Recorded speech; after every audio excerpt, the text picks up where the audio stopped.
Bismillah ar-Rahman ar-Rahim.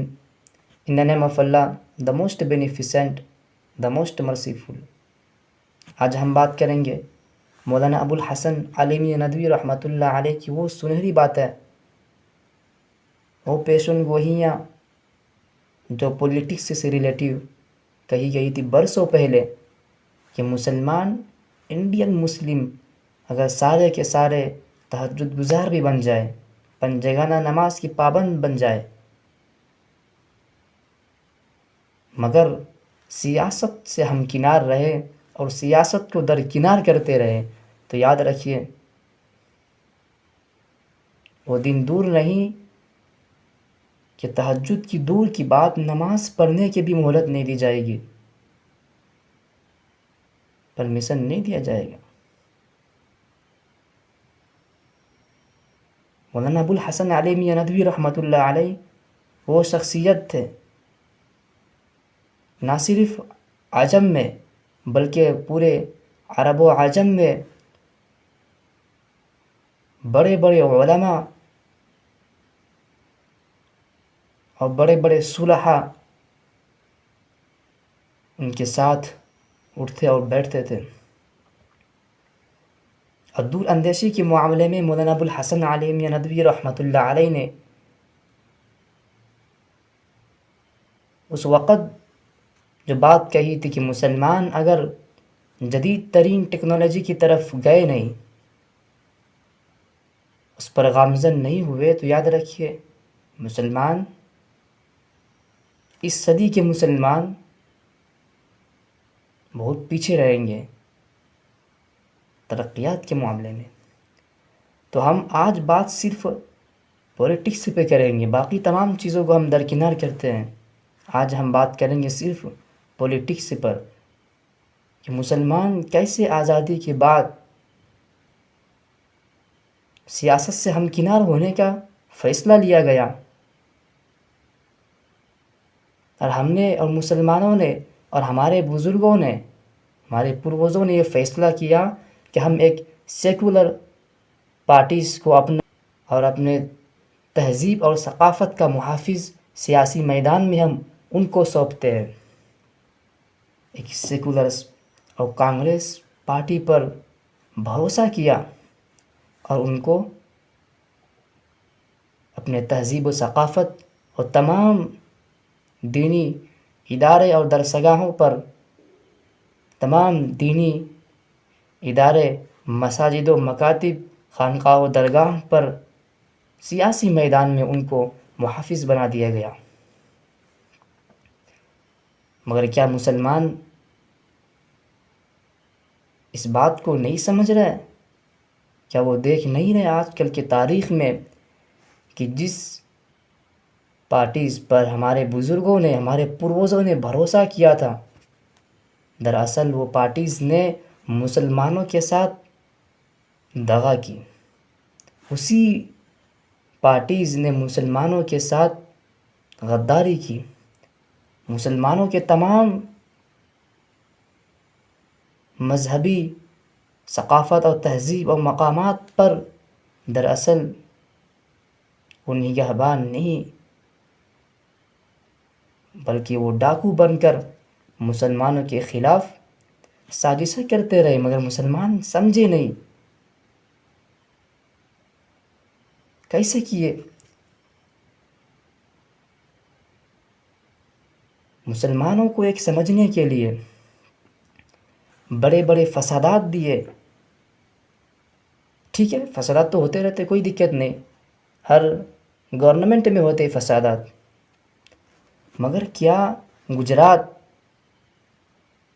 جیسے فسادات کا ذمہ داروں کو کیا اس پارٹیز نے، کیا اس کی گورنمنٹ میں اس کو معاف نہیں کیا؟ اس پر شکنجہ کسنے کے بجائے ان کو رہا کر دیا گیا۔ کیوں؟ کیونکہ اس کا تعلق اپنے بھائی ہونے کے ناطے اس کو چھوڑ دیا گیا۔ اگر اس گنہگاروں کو اس وقت جیل کے سلاخوں کے اندر ڈالا گیا ہوتا تو یاد رکھیے آج اس کی حکومت اور وہ پاور میں نہیں آتی، انہی کا نرم لہجہ کی وجہ سے آج وہ پاور میں آئی ہے، ملی بھگت کی وجہ سے۔ مگر مسلمانوں کو اس سے کیا ملا؟ مسلمانوں کو تو صرف بڑے بڑے فسادات دیے، دنگے دیے، بابری مسجد جیسے ناپاک سازشوں میں، اسی کی دور حکومت میں بابری مسجد کی ناپاک سازشوں کے تحت رات کے اندھیرے میں مورتیاں رکھوا دیا گیا، تالے کو بند کروا دیا گیا، بالآخر اس مسجد کو، تاریخی مسجد کو شہید کر دیا گیا۔ یہاں تک پہنچ گئے، اس کے باوجود بھی مسلمان سمجھے نہیں کہ سیاست کیا چیز ہے۔ یہاں تک تو ٹھیک ہے، مگر اس پر بھی نہیں سمجھ رہے کہ پارلیمنٹ کے اندر بل پاس ہو گیا اس بات پر کہ آزادی کے بعد اور آزادی کے بعد سے جس طرح، جس صورت میں، جس کنڈیشن میں مسجد ہے، درگاہ ہے، قبرستان ہے، تمام مذہبی ثقافت یا مذہبی عبادات کی جگہ جس صورت میں ہے، اسی صورت میں رہا دیا جائے گا، اس کو ٹچ نہیں کرے گا، سوائے کہ بابری مسجد کو چھوڑ کر۔ مگر کیا آج مسلمان نہیں دیکھ رہا ہے؟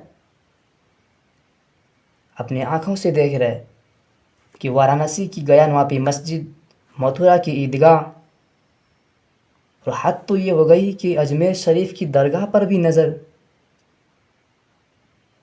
ناپاک سازش والوں کی پڑ گئی۔ مگر اس کے باوجود جو ہمارے ووٹ لیتے ہیں، جو مسلمانوں کے محافظ ہے اور مسلمانوں کا ووٹ لیتے ہیں، اس کے باوجود وہ کبھی کھل کر نہیں بولتے ہیں۔ کیوں نہیں بولتے ہیں؟ کہ نہیں، اگر ہم بولیں گے مسلمانوں کے ظلم کے خلاف، جو ظلم ہو رہا ہے، اگر ہم پارلیمنٹ کے اندر آواز اٹھائیں گے مسلمانوں کے ظلم کے خلاف، تو دوسرے ووٹ نہیں ملیں گے۔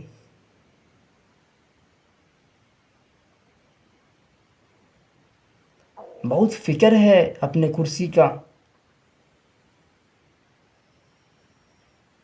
مگر مسلمان پھر بھی اس کے مسجدوں کو منہدم کیا جا رہا ہے، اس کے مکانات کو بلڈوز کر دیا جا رہا ہے، مسلم نوجوانوں کو UAPA جیسے قانون میں پھنسا کر جیل کے اندر ڈالا جا رہا ہے۔ مگر اس کے باوجود وہ ان تمام 100 کروڑ سیکولر پارٹی کا ساتھ دیں گے اور اس کے دامن کو مضبوطی کے ساتھ پکڑتے رہیں گے، بجائے کہ وہ آواز نہ اٹھائے، کہ ان کو ڈر ہے کہ اگر آواز اٹھائیں گے تو دوسرے ووٹ نہیں ملیں گے۔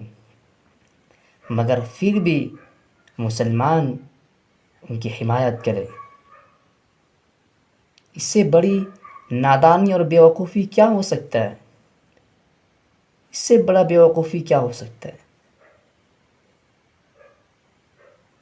کہ ایک لیڈر کی مزاج اور مائنڈ سیٹ اس طرح ہونا چاہیے، کسی کمیونٹی کے اوپر اگر ظلم ہو رہا ہے تو کیا اس نظریے سے دیکھیں گے کہ اگر ہم اس کی آواز اٹھائیں گے تو دوسرے ووٹ نہیں ملیں گے؟ اس کا نظریہ، اس کا مائنڈ سیٹ تو یہ ہونا چاہیے کہ جس کسی کمیونٹی کے اوپر اگر ظلم ہوگا، ہم ان کی آواز پارلیمنٹ کے اندر اٹھائیں گے، چاہے ہم کو ووٹ ملے نہ ملے۔ اور ایسا نہیں ہے کہ ووٹ نہیں ملیں گے، آج بھی ہندوستان کے اندر ہندو بھائیوں کے درمیان اکثریت میں سیکولر مائنڈ سیٹ والے ہیں، دیش کو آگے لے جانے والے ہیں، وہ آگ میں اور آگ کی طرف ملک کو لے جانے والے نہیں ہیں۔ مگر پھر بھی یہ کہا جا رہا ہے کہ اگر ہم آواز اٹھائیں گے تو ہمارے اپنے ووٹ نہیں ملیں گے۔ در حقیقت کچھ اور ہے، مگر مسلمان سمجھ نہیں رہے۔ مولانا ابوالحسن عالمی ندوی رحمۃ اللہ علیہ نے اس لیے یہ باتیں، یہ پیشن گوئیاں کی تھی کہ مسلمان اگر سمجھے نہیں، سیاست سے ہمکنار ہو کر اور سیاست کو درکنار کرتے رہے، تو یاد رکھیے ایسے تکالیف اور پریشانیوں میں ایسے جکڑ جائیں گے کہ اس پریشانیوں کی زنجیروں کو توڑنا بہت مشکل ہوگا۔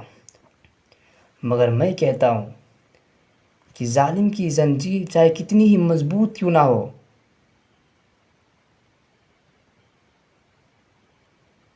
چاہے کتنی ہی مضبوط کیوں نہ ہو، اگر دل سے اگر ہم اس کو توڑنا چاہیں گے، اس کو توڑنا چاہیں گے اور اس زنجیروں سے نکلنا چاہیں گے تو ہم بالکل نکل سکتے ہیں، مگر ان کے لیے ارادہ کرنا پڑے گا، اپنے آپ کو ان کے حوالے کرنا پڑے گا۔ ایسا نہیں ہے کہ بیٹھے بیٹھے سوچیں گے اور ہم پریشانیوں کی زنجیروں سے نکل جائیں گے۔ اس کے لیے محنتیں کرنی پڑے گی، بغیر سوچے، بغیر سمجھے، بغیر اپنے قدم کو آگے بڑھائے کوئی آگے نہیں جا سکتا، کتنی ہی مضبوط کیوں نہ ہو، پریشانیوں کی زنجیریں کتنی ہی مضبوط کیوں نہ ہو، اپنے سچے ارادے سے ہم اس کو توڑ سکتے ہیں۔ بس بات اتنی سی ہے کہ ہم ارادہ تو کرے، عزم تو کرے اپنے دل میں۔ یہاں مسلمان تو ارادہ ہی نہیں کر رہے، اتنے سارے ثبوتوں کے بعد، اپنی آنکھوں سے دیکھنے کے بعد بھی ارادہ اور عزم نہیں کر رہے، سوچ بھی نہیں رہے کہ ہم ان غلامی سے کیسے آزاد ہو جائے، ان پریشانیوں سے کیسے نکلا جائے۔ مسلمانوں کا یہ عالم ہے کہ وہ سوچنے پر بھی مجبور ہے، وہ سوچ بھی نہیں رہے۔ تو سوچیں گے نہیں تو کیسے کام ہوگا؟ مولانا ابوالحسن عالمی ندوی رحمۃ اللہ علیہ کی باتوں پر اگر عمل کیا جائے تو مسلمان ان پریشانیوں کی دلدل سے نکل سکتے ہیں۔ امید ہے کہ آپ اس ویڈیوز کو سمجھ گئے ہوں گے۔ اگر آپ کو اس ویڈیوز میں کچھ سمجھ میں آ جائے تو ہمارے ویڈیوز کو شیئر کرو۔ السلام علیکم۔